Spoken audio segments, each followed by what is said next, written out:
Hello everyone. At this time I have muted everyone's line, so Ed, you'll just unmute once we get to your part. Feel free to drop questions or comments in the chat throughout the presentation, and then we will also have an open Q&A portion at the end where you can unmute yourself and ask questions, or you can drop questions in the chat and I'll ask them to Ed, or Ed can go in and read them himself. As we get started here, I want to remind you all that this is your first BDPA Tech Talk. Welcome.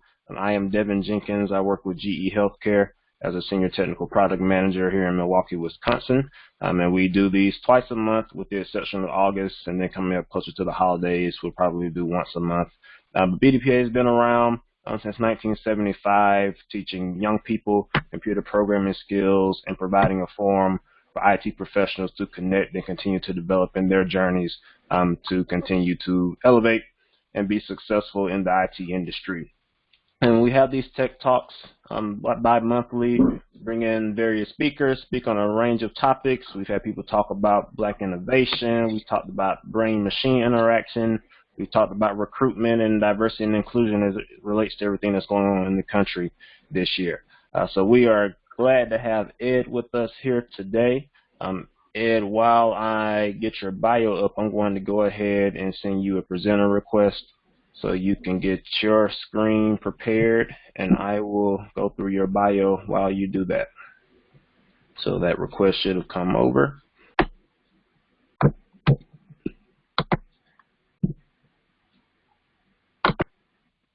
So Ed Smith is an African-American from Brownsville, Brooklyn, New York. He attended Westinghouse Technical High School and studied marketing and computer science at Pace University. After studying microprocessor technology at Fairchild while developing traffic control signals at a firm called Marblite, the computer bug hit Ed at an early age. He would read Popular Electronics, Popular Mechanics, and Omni magazines to stay caught up in a whirlwind of technological change. Ed's second home was Radio Shack. By 1976, Ed was hired by APF Electronics in New York to work on the next generation video game after the success of TV Fun, which is a version of Pong many of us are probably familiar with. His role at APF included collaboration on hardware design, building prototypes, as well as joystick and input-output port design of the MP1000 video game, which I'm sure we will hear about more shortly. The MP1000 competed directly with Atari and Coleco during the first generation of cartridge-based games. By 78, he and the APF design team had leveraged the processing power of the MP1000 and the I/O designed by Ed to add a computer console unit to the gaming system, creating the Imagination Machine personal computer. So since his time at APF, he's worked in a number of emerging technology companies, including Apple, Novell, Infosys Technologies, and Kronos. He's developed global partnerships and relationships that have generated hundreds of millions of dollars in revenue.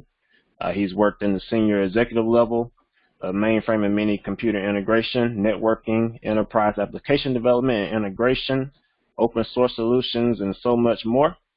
I will let him tell you more about his story. I will tell you that he does have a book called Imagine That is available on Amazon that tells more of his story. So if you want to learn more after we hear from him today, definitely feel free to check that out. And then lastly, he resides in Florida with his wife, Sheila. So without further ado, I will turn it over to our speaker for the day, Ed Smith.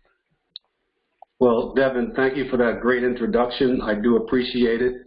And before I get into my talk, I just want to make this group aware of the fact that I was actually a member of BDPA back in 1986-87 for about 5 years in the Philadelphia area. So we would always meet at that time it was Bell Atlantic, and we would meet at their headquarters. And there was easily 80 to 90 folks in the audience. I would come in and do presentations on the different technologies that were out at the time, like computer networking, like AutoCAD systems. So I am familiar with the organization, and I'm very proud to at least have the opportunity to present my history to this illustrious group. So with that, I will just get into my story. I'm going to start off by just showing you this slide. And I'm sure that within this audience, there are folks who have come up in the world of poverty. You cannot see my desktop? Say we only see your desktop. We don't see your presentation. Oh, okay. It just came up a little bit. Looks like you're tabbing to it.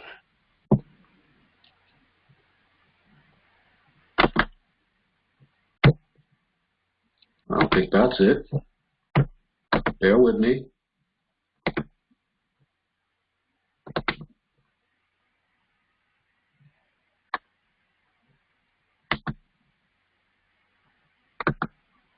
Are you able to see it now? No, we can see your desktop right now.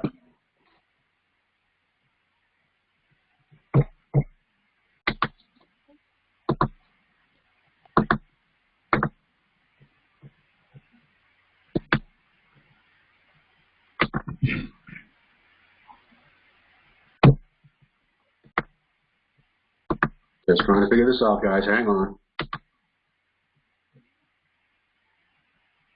So click the PowerPoint icon at the bottom of your screen.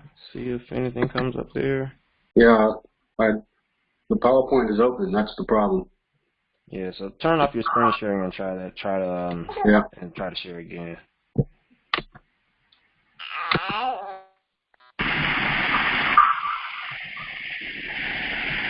I can see you now.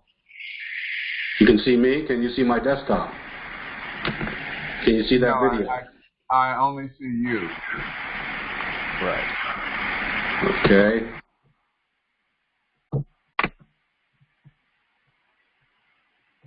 For some reason I lost my screen share.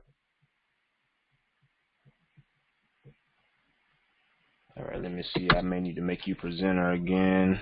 Yeah, I don't have a screen share option here.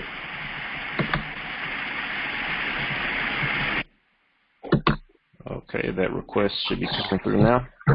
All right, so I'm sharing my presentation now.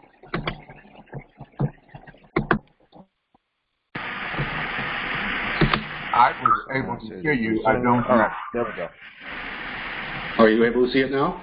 Yep, your presentation is up now. We don't see your video, but we do see your presentation. Okay. The video is okay, as long as you see the presentation. Okay. All right, so as I was saying, I grew up in an environment that you can see from this slide was a relatively poor world to live in, and this in fact was for a young person like myself growing up in the 60s. This was my playground. So while some folks was able to play with baseballs and footballs, we were just throwing rocks at each other. And this is the world that I had to navigate through at a young age. And I'm sure there's folks on this call who have also lived this type of life, so you can appreciate what I'm talking about. It was a demoralizing environment to live in. It was reeked with drugs, with crime, and with destitution.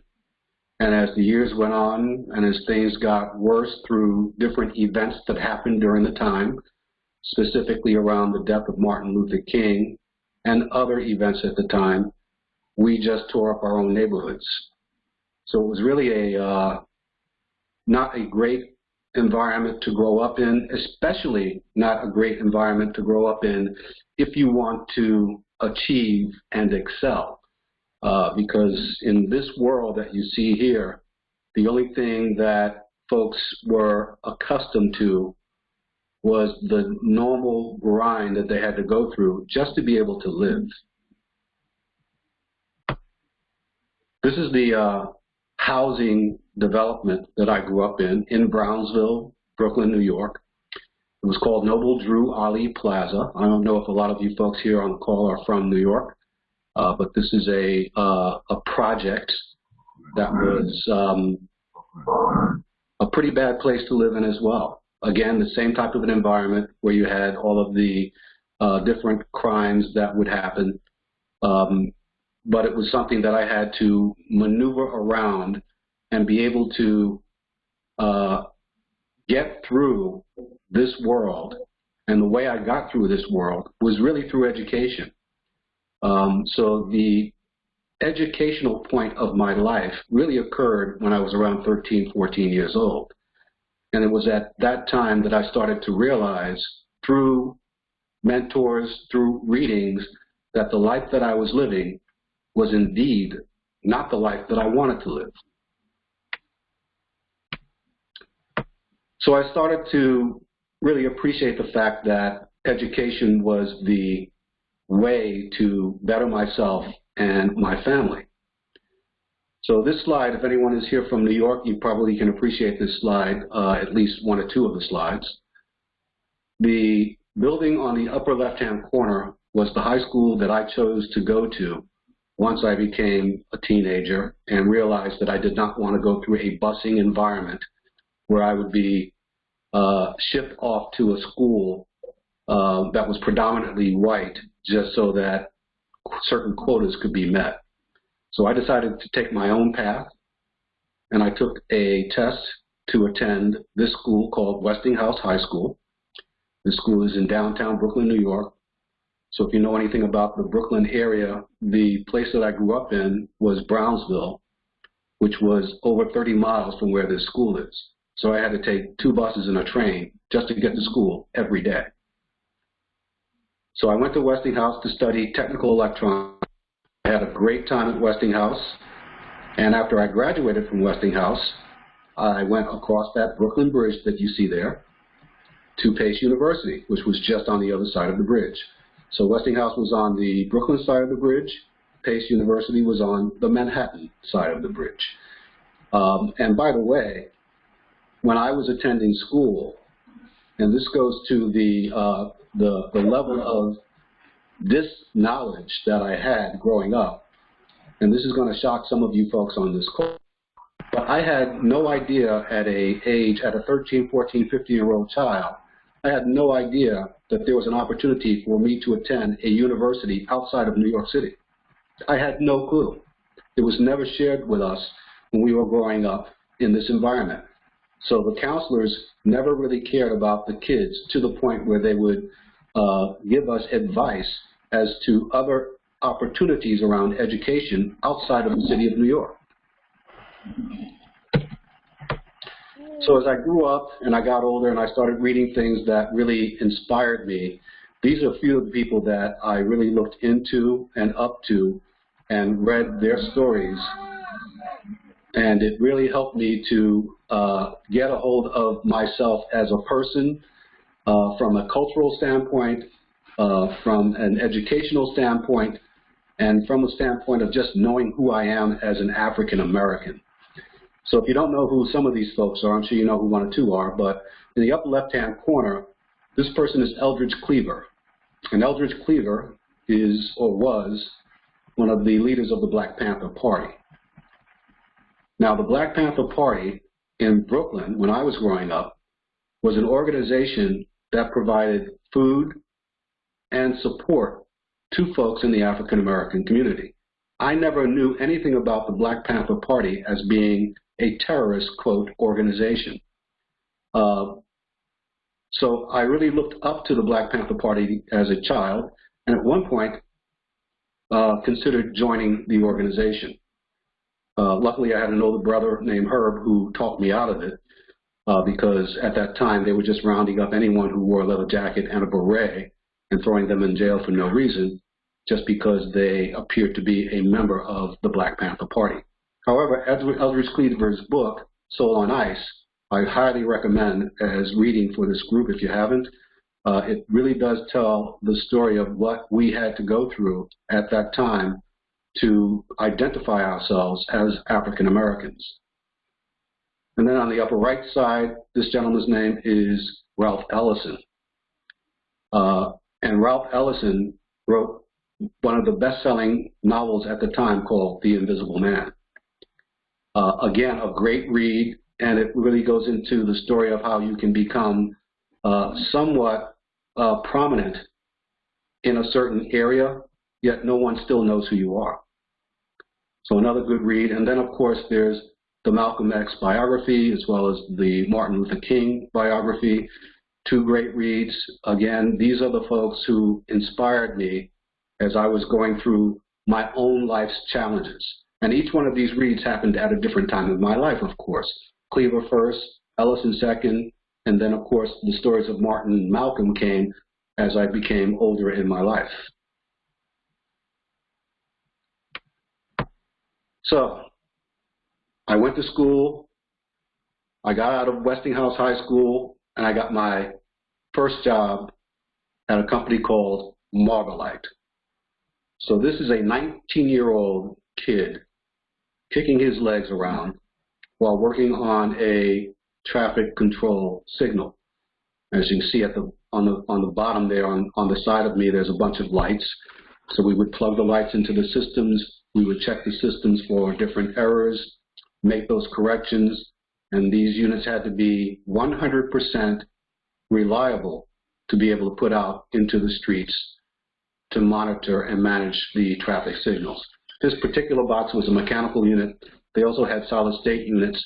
And then over time, as I became very good at testing these units, it was at that point that we had a visit from a company called Fairchild. In fact, I met one of the gentlemen who worked at Fairchild during that time just recently, and he confirmed how I got involved in the education of the microprocessor because Fairchild had people who would go out once they developed that processor, and they would go to any firm that made any device, and they would convince those firms that those devices now need to be microprocessor controlled. So that person that I met was one of the people who went out to pitch those processors to these firms. So so Marbolite was one of the firms that Fairchild pitched the microprocessor to, and the folks at Marbolite bought into it, and then they took myself and another one of the test engineers and trained us on the design of microprocessor technology. The key thing there about microprocessors and traffic control units is all about the bus, the output, the control of lights. And that's really what I became proficient at when I studied these designs from Fairchild. Okay, I'm getting back to some of the people that inspired me when I was young. I don't know if you know who this person is or not, but this person's name is Greg Morris. And Greg Morris played the role in the early 60s, the mid-60s to early 70s. He played the role as Barney on a show called, you guys know it now because it's got, different actors in it, but he played in a show called Mission Impossible, the first series of Mission Impossible. And Barney was the technology expert in that show. Again, if you haven't seen it, you should check out at least 1 or 2 episodes. Barney was an African American in the 60s, early 70s, in one of the most popular shows on TV, playing the role of a tech. And some of the things he did in that series were just amazing. And when I watched him, I realized if he could do things like that, certainly I can as well. So Barney was one of the original inspirations that I had to get into the world of technology. But he wasn't the only one. This is another person. This person is a person who wrote some of the most compelling books in our time when it comes to technology. And he started early on, back in the 40s, writing books about artificial intelligence at that time. His name is Isaac Asimov. You may know of one of the books he wrote. It's called I, Robot. It was played by Will Smith in a movie. But he wrote a series of books around robotics and artificial intelligence at the time. And again, one of the most influential people that I have recognized just based on the writings that he has done. And he's written at least 50 different books around that subject. So again, a great person to look into if you have not. And of course, this is one of my favorite shows on television. Again, When you look at a show like Star Trek, Spock was my guy. I was telling Devin when I talked to him that when we were designing the MP1000, we always had code names for our work, our projects. So the project code name for the MP1000 video game was actually called Spock. And Spock as an individual certainly was an intelligent person, a logical person, and a person I admired because of his ability to be so logical about the things that he did. So Spock was a great inspiration. Captain Kirk, not so much. Okay, so at APF, when I got to APF, after I studied the microprocessor design at Marvelite, and by the way, when I was at Marvelite and I studied that microprocessor design work, the thing that I realized at the time, especially through the readings that I was doing, is working in a factory environment in Brooklyn was not the life that I wanted to lead on a regular basis. I had to move on. I had to grow.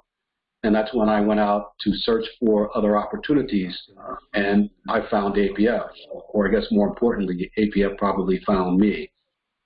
So when I did join APF, they had just released the game on your right side of the screen called TV Fun, which was a version of Pong. By the way, at that time, anyone could buy a chip with Pong on it, plug it into a console, and sell it, and that's exactly what was going on at the time. So Magnavox had one. There was a number of firms that had Pong-like video games, and of course you could play them at the arcades and at the pizza stores as well.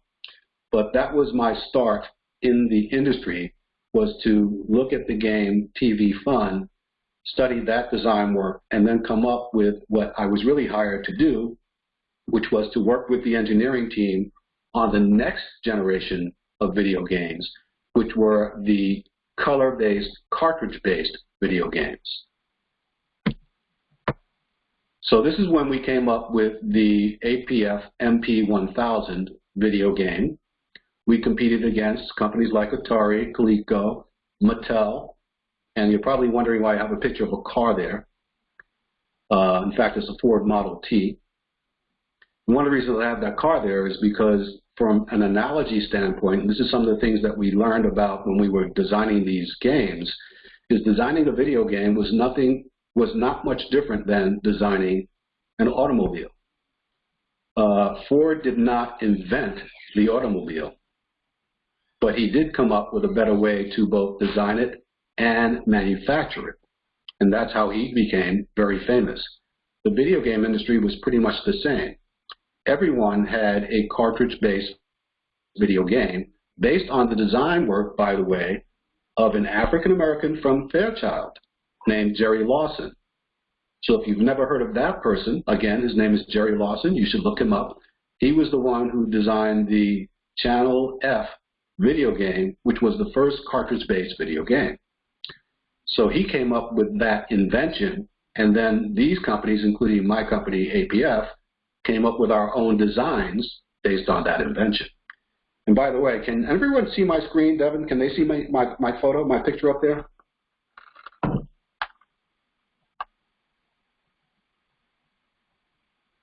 I don't know if you can see this, but this is the actual MP1000 video game. So I was able to design most of the joystick work, as well as the cartridge slot that you would plug those game cartridges into. A lot of the internal work I was also involved in, especially the layout for the processor and the peripheral adapter connections. So it was a great environment to work in at APF. We came up with some unique ways of doing things. And the MP1000 was one of the games that was in competition with these firms at the time. Unfortunately, at the time, Atari was winning out, and that's really the truth about this early video game industry. I'm just showing you a couple of video games. There was probably a good dozen or two video games out at the time, yet Atari had the lead in that space, and everyone else was playing catch-up. So Atari at the time announced that they were going to take their video game, add a console unit to it, and turn it into a video game / personal computer. At APF, we sat down when we heard this announcement and we said, we want to beat them to the market. So we worked long hours to come up with the console design for what you see on the screen, which is the Imagination Machine. So we took that MP1000 video game that you see on the top. I designed a cartridge adapter. If you can see that black box sitting up on the top of it, that was the connection between the video game and the computer console. We just called it the J connector. So once you were able to take the processing power from the MP1000, which had a Motorola 6800 processor in it, it was a pretty good device. So we took that processor and adapted it to that console to turn it into a full-fledged personal computer. Now, there's going to be questions as to, well, I haven't heard of this thing. Why hasn't it been around in the marketplace? And there were some reasons for that. We got the jump on the market. We came out with this personal computer. And as you can see on the right side of that unit, there is a tape deck. Now, this is the late 1970s, 77, 78. The folks in the marketing department and in the sales department wanted to include the tape drive in the console, keeping in mind that this unit that you see in front of you was specifically designed for the home market. It was not designed to compete with companies like Apple or Tandy with the Radio Shack Trash 80, as we used to call it, or TRS 80, or Coleco. It was not meant to compete with those devices. It was meant to be a device that people at home could first of all start playing games with on the MP1000, and then as they grew up into other reasons for having a computer, it was for educational purposes specifically. So we did that, we put in the tape, and then right at the same time, guess what happened? Floppy disk drives were introduced to the marketplace. It completely made tape drives obsolete. And as engineers at APF at the time, we wanted to have an open architecture similar to Apple at the time. So if you ever see one of the early Apple computers, you could pop the top and plug cards into it. That's what we wanted to do from engineering. But this is what we did based on the demands from sales and marketing. So this is the Imagination Machine. It did have the tape drive in it. We added a adapter to the back of this unit so that you can plug in additional memory. You could plug in a tape drive. You can plug in RS-232 port if you wanted to use a modem. So it was a full-fledged personal computer, and it was introduced in 1978. Now, when this Imagination Machine came out, and by the way, guys, at the time, I had no knowledge, nor did I care about anything around being the first African American to do anything. I was just happy to have a good job. So it took a while before I realized what I did. So with the MP1000 video game and then the Imagination Machine personal computer in the 70s, I was indeed one of the first African Americans to design both a video game as well as a personal computer. So I'm very proud of that. So again, from the video game standpoint, that marketplace did dry up, especially the early video games, the 8-bit video games, that market dried up. And it took another 3 years or so before that market came back. And when it did, all of those earlier games, including Atari, were gone. And then you had some of the newer games that you see now on the marketplace that completely took over the industry. And by the way, in 1982, I was interviewed by Black Enterprise magazine talking about my time doing the design work. And they asked me a question about the future of video gaming. And this was in 82. These games came out around 84, 85. But in 82, I said, when they asked the question about where I thought video games was headed, I felt that video games would eventually merge into a personal computer. This was the time when IBM came out with the PC, the Apples came out with the Macintosh. So personal computer marketplace was really taking off. And I saw no reason why you couldn't take the same personal computing power and use it to play video games, which was just the flip side of what we did at APF Electronics, right? Where we took the video game, used that computing power to come up with a personal computer. So I really saw no reason why you had to have two separate boxes for these things. Yet today, with the way video games are designed, the hardware is so unique, the graphics are so amazing. I get it today. I didn't then, but I do now. Okay, so that's my story, coming up from, you know, a rough area, studying technical electronics, getting into the field of microprocessor when the chip was only introduced like a couple of years earlier. So I was an early adopter of the knowledge of microprocessing, and then to be able to have a wonderful career after APF as well as after Marblite. And this is where I ended up. So I didn't have a ton of jobs, but these were great jobs. So I went from Marblite as a test engineer to APF as a design engineer. And then as time went on, they needed folks to help them sell these imagination machines. Again, you didn't have salespeople who knew anything about microprocessors and RAM and ROM. So I went out into the marketplace to help them sell. And my title was changed from a design engineer to a technical specialist during the later stages of my career at APF.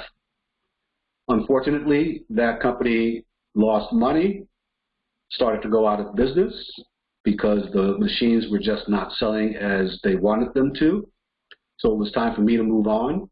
And luckily, I was able to get a job working at Apple, again as a technical specialist, helping Apple dealers in the upstate New York territory.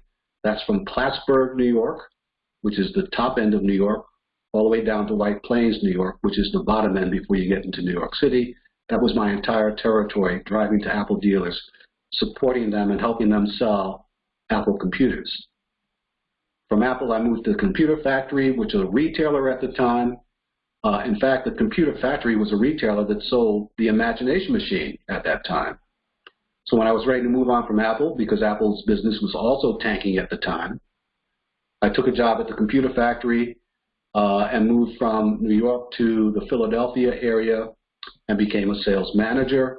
I did that for a few years until I was actually at, in fact, this is a funny story. I was at a BDPA conference and I was working at the Computer Factory. And one of the things I did very well at the factory was introduce new technologies to the marketplace. That's when I was well versed on things like CAD/CAM systems, networking systems, drafting systems, you name it. Any new technology that came out, it came through the factory to sell. So when I was a member of BDPA, I would always go into these meetings sharing the knowledge that I had in new technologies. So one of the technologies that I was well versed on was computer networking. And one of the leaders in that space was a company called Novell. So I knew Novell very well when I was at the Computer Factory, and I went to a BDPA conference and I showed the Novell network to that group. I was speaking about the advantages of Novell versus the competitors. Unbeknownst to me, at that BDPA conference, there was a person there from Novell. And that person came up to me and said, "You need to work for the company." And they got me an interview at Novell, and just like that, I went from a sales manager at the Computer Factory to being in strategic alliances at Novell, which was indeed a change in the entire scope of what I've done since then. But if you think about it, when you talk about alliances, it's all about merging technologies together to get them to work seamlessly and then be able to market that technology, that joint technology, to a set of clients. And that's what I did at Novell, working with some big companies at the time. I was responsible for relationships with companies like IBM, Unisys, Bell Labs, Bell Atlantic, a number of different firms where we did all of that integration work between our products to give the clients the best solution possible. From Novell, I went to a firm called Infosys, where I became Director of Strategic Alliances. And Infosys, again, if you look them up, you'll see that Infosys is a large consulting and systems integration company based out of Bangalore, India. So Infosys was one of the early Indian IT firms, and I was fortunate enough to be able to help them build their alliances program. And I worked at Infosys for 10 years, Novell for 13 years. So between those two companies, it made up almost half of my career. And then finally at Kronos, where I was Director of Strategic Alliances. Kronos was one of the leaders, is one of the leaders in the human capital management space, the workforce management space. It's all about employees, employee data, employee security, a great company. And by the way, when I talk about the firms that I work for that you see on this screen, I can tell you that from an African-American standpoint, to be able to work for some of the leaders in this industry, starting with APF, and then with Apple, you know, Steve Jobs was there. Novell, a person named Ray Norder was the president at the time. Kronos, it was a guy named Aaron Ain. These guys were mentors to me because they could care less about color. They cared about ability. And that was very important to me. And I never felt that I was being marginalized because of my race. In fact, I felt that I was being elevated because of my knowledge, more so than anything that had to do with my race. And I felt that was very important during my career. Now, it took 30-something years after I did the work at APF to be recognized for what I did. And part of that was my fault. You know, when I worked at APF and we came out with the Imagination Machine, as an African American, and you know, this is a tough thing for me to say, but it's very true. As an African American working in technology, at that time, I was very, very hesitant to tell folks what I did, in fear of them saying, "There's no way you could have done that." And I got that a lot at that time, especially in my own neighborhood. You know, I would go back to the hood, and I would tell my friends, "Yeah, I just did a video game design work," and they're going like, "Nah, no, you can't do that." And then if I say personal computers, forget about it. In fact, there was a time when I was at a shopping mall with my wife and kids, and they were going out to buy school clothes. I went into a Sears store, just shopping around, of course, in the electronics department, and I saw they had my MP1000 sitting there, you know, around the Ataris and everything else. And I got so excited, you know, I went up to the sales guy, and I said, "You know, I helped design that game right there." And he gave me a look like, "You can't do that," and he walked away from me. So it was that mentality that just completely turned me off, just shut me down from ever talking about what I did for a good 30 years. And it wasn't until a gentleman by the name of Benj Edwards, who is a writer, sought me out, contacted me, and then got me to open up about what I did at APF. And when Benj started asking me questions about what I did 30 some odd years earlier, the entire episode of what I did came back to me, and I was able to recall it so clearly, even though I never thought about it for a good 30 years. So Benj did the interview. It was published in Vintage Computing and Gaming as well as Fast Company, and from that it went to others who contacted me to get the same level of interviews going. And after that time, I am now pleased to say that I think the world is starting to know about the work that I did. That picture of me in the middle of your screen is taken at the Consumer Electronics Show in Las Vegas. And if you take a good look, you can see that that unit did not have the MP1000 sitting on the top of it. That was our second generation, of the imagination machine, where we took the entire processing power and put it inside the console. And it was called the Imagination Machine 2. And that was the last unit that we produced. Didn't produce a lot of them before the company went out of business. And one of the other things you might notice in that picture, by the way, I think this was back in 78, 79, I was never told that you were supposed to wear dark suits when you go to shows like this. So I had my nice gold suit on, which I also wore to the clubs at those times. So it's just the way it was in those early days.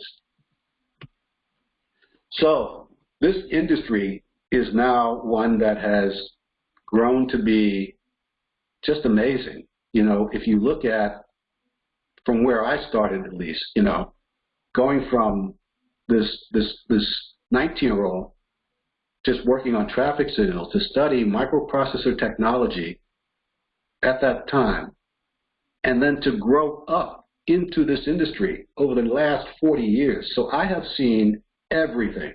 I have seen the beginning of this industry, the middle of this industry, and I will never see the end of this industry because it just moves so fast. So the world of AI now is really just taking off. AI and VR is where the industry is headed. It's already there. It will just get better. I wish I can live to see the future of this industry, but all I can say is the industry will never stop. The processing power will continue to grow, as it was said by Moore's Law. So the future is no longer in my hands. It is in the hands of the people, the folks who are on this video chat. And I know there's folks out there who are not involved in this particular end of the industry, but there are so many other areas that you can be involved in, especially when it comes to gaming. Now keep in mind, when we did the APF MP1000 video game, we had 3 engineers and 2 programmers. That was it. That was the entire team. So not only was I doing the design work, I did all of the schematic work for drafting the schematics. I had to play the games because someone had to play the games to get to the higher levels just to make sure there were no bugs. So I had to play games as well. And by the way, I say that it wasn't fun. When somebody tells you what level you're on, asks you what level you're on, and you tell them 5 and they want you to be on 9, that's not a game anymore. That's work. So I played the games as well. But today, you have different roles in gaming across the board. So you can pick and choose where you want to be as it relates to either the design of the game console, the design of a specific video game, whether or not you want to be a game tester. There are many different areas that you can work within the video game today. And not just video gaming, by the way. This is around the entire IT spectrum. Again, when I started out, even when I went to work for Apple and then Novell, the roles that were in place at that time are not the same as they are today, where you have architects, coders, CIOs, CTOs. All of these different roles didn't exist at the time as they do today. So the industry has grown, and it will continue to grow as more and new technologies become available. So I don't think we've seen the end of what is ahead of us when it comes to this world of technology. So for the folks within BDPA, the message that I would leave you with is to continue on your path, but don't forget that there is a lot of growth in this industry, and stagnation is not an option. You need to move to areas where you think you can excel and where there is growth and new opportunities based on the new technologies that will indeed become available. So I've spoken a lot. This is my information, folks, for you. Devin mentioned some of this, but today I'm semi-retired from Kronos, which was my last firm, but I am still very, very active. In fact, one of the reasons I did take early retirement was to be able to share my story, to get a book written, and then to share that with a number of different folks. So today I do a lot of consulting work. I tell firms at the enterprise level what they need to do around strategic alliances. I do a lot of consulting around human capital management based on my years at Kronos. Based on my years at Infosys, I know a lot about big data and cloud computing. Again, these are industries that were spawned as I was growing into my roles within those different companies that I worked for. And I also do a lot of motivational speaking. I do a lot of talks like this. I do a lot of blogs, but I also, once the coronavirus is no longer a threat, go back to speaking at universities, at high schools, at nonprofits, and at some of the largest corporations in the world. So this is my info. I have a website. It's called imaginethat2.com. It's got some information there that would be informative for you. The book is called Imagine That.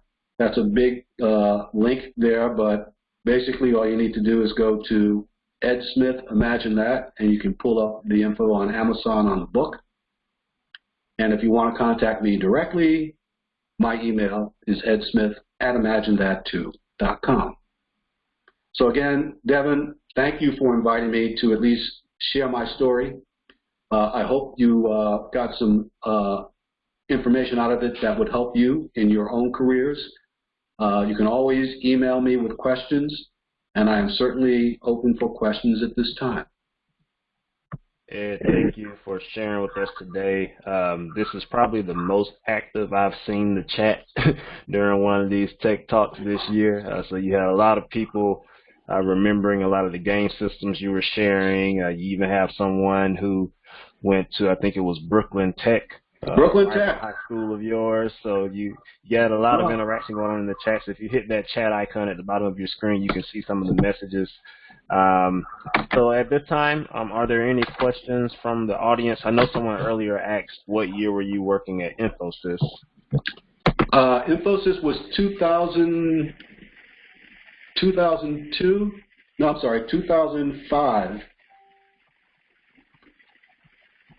I got to think now. 2013 to 2015. 13 through 15. Okay. So that answers that question. I forgot who asked it, but I do remember seeing it. Any other questions from the audience? At this time, you can unmute yourself and ask your question, or you can drop it in the chat and we'll get to it for you. Yeah, I'm looking at the chats. Thank you for the chats. Those are great. Can you add the book link to the chat so we could access it now? Can you repeat your question? Can you add the URL link to the book in the chat? I can try to do that, yes.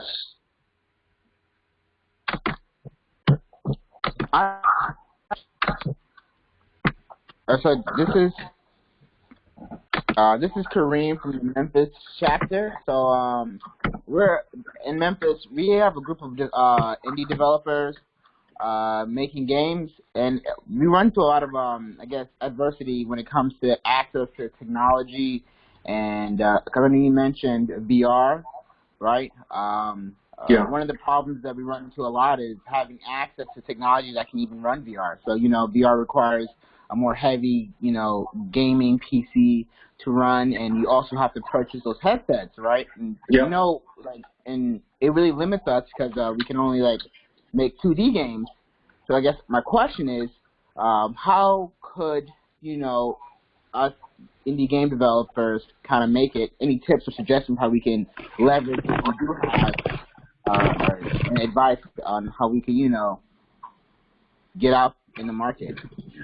Yeah, that's a great question, and I think if I had a quick answer to that question, my answer would be, and this is something that I did a lot of, especially if you think about the role that I played in strategic, quote, alliances, and the whole idea about alliances is you have to understand that there are things that you cannot do unless you have partners.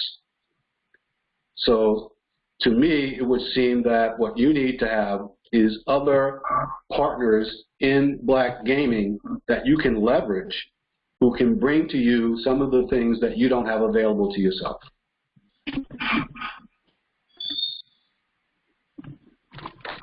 And by the way, I know of quite a few firms, quite a few organizations around blacks in gaming that you can leverage. There's a ton of stuff out there. There's a ton of folks out there who are doing a lot of work in the gaming field that you might be able to tap into.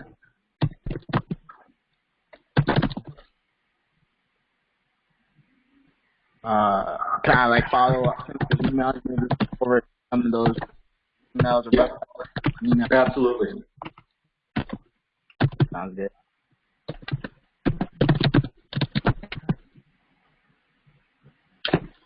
Hello. I'd like to ask a question for Ed. I see a lot of comments. I appreciate these comments.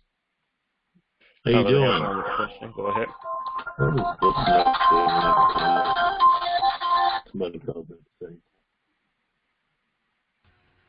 Hello, Ed. Yes, sir. Yeah, my name's Lawanza from Chicago. How are you doing? I'm good. Okay, I'm a developer. You've heard of .NET technologies with C# and all that sort of thing. Yep. Okay, hey, this is a question I got for you. Sorry, I got a person constantly calling at the same time. You know, you work with Infosys, so you have worked, shoulder to shoulder with a lot of overseas workers there, like over in Southeast Asia. So my question is for you, with the advent and arrival of H-1B visa workers, especially, in light of the fact that it was President Obama who was responsible, Trump's predecessor, for signing all kinds of legislation that allowed hundreds of thousands of them to come into this country. What is your, because you have more historical perspective than someone like me. I used to be a chemist in the industry, so I'm a relatively new developer within the last decade. And so my question is, what do you think the impact of H-1B visa workers are on the employability of black people compared to when you arrived in the industry and you have a more historical mapping? Because I'm going to tell you something. I'm one of the few black people who I see into this sort of thing. It wasn't like that when I was going to school about 15 years ago. Mm-hmm. All right? Yep. So let me give you my take on the visa challenge that you talked about. Yes, sir. I'm going to be brutally honest with you guys. During the time that I worked at Infosys, there was a surge of offshore development work that was being done because of the investments that enterprise companies would make to save money. And the way they was able to save money was to take a lot of the development work that was being done here in the U.S. by mostly white developers in the U.S., by the way, and ship that work offshore. So when you talk about the visa issue, the only reason you had a visa requirement because you still had to have some folks who worked for those firms offshore to be here in the U.S. to manage these enterprise-wide projects, right? So it wasn't as if the work was being taken away from, quote, African Americans. In fact, the work was being taken away from mostly white developers here in the U.S. who were charging, $100, $250 per hour for work versus $25 an hour in India.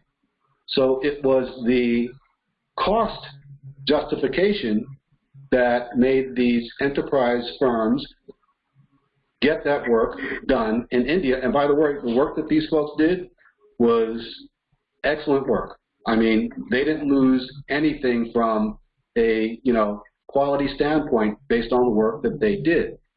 So yes, there was a visa issue, but the only reason there was a visa issue is because if firms in the U.S., these same firms who are now putting millions of dollars into the pockets of politicians, These are the firms that are saying to the Obama administration as well as others, we need visas to get these people in here so that we can save money on the development work that we need to have done. So that was the impetus for the visa issue. It wasn't as if there were hundreds of thousands of people coming into the U.S. just to do development work here. That wasn't the point. The people who came into the U.S. with visas were the project managers, the salespeople, the technical architects, those types of roles. The actual development work itself, as well as a lot of offshore support work, call center work, right? They did a lot of that. That was all done out of India. Okay. Well, you know, and I'll end it with this. I understand that, you know, they've, you know, offshored a lot of the IT work overseas because of, you know, cheaper labor force, but what is your take on this, Ed? Here in the United States, having a large legion of IT workers for making those large salaries that you just mentioned, do you think that that effectively creates a large IT worker class that could in some sense be a threat or have an impact on policy at the top of these IT companies? You follow what I'm saying? And compared to overseas, in which you can transfer work overseas, and these workers, they do not act as a threat against upper level management and policy determiners of these companies. Do you follow what I'm saying?